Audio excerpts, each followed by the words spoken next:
When you're first starting a new project in Autodesk Maya, the first thing you're going to want to do is come up to File and select Project Window. Once you're in Project Window, you can click this New button to choose the name. In my case, I'll call this New_Project. You can then select this little folder to select exactly where you want your project to be. In my case, I'm going to choose my desktop. You can see that what this does is it creates a bunch of pre-existing folders for you to use, a scenes folder, an images folder, sounds, and so on. Go ahead and hit accept. And what you'll now see is if you go to your desktop, you will have a new folder called whatever you named it, in my case, New Project. And inside all of those folders we talked about. The next thing we need to do is come up to File, Set Project. Now what this does is this tells Maya that this is the project that I want to be working in.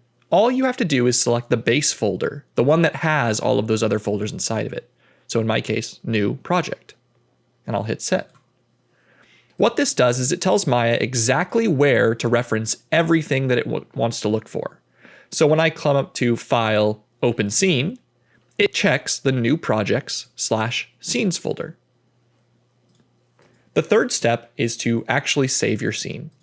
I will do File, Save Scene As, and we can call this New_Scene01.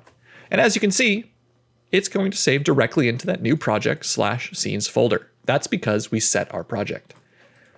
Now, if you're working between multiple projects, you're not necessarily starting a brand new one.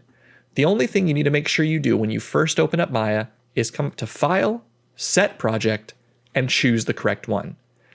In my case, I can have this old project that I was working on previously. If I select that and hit Set, now Maya knows that that is the project that we're working inside of, and so it will have us inside of that project.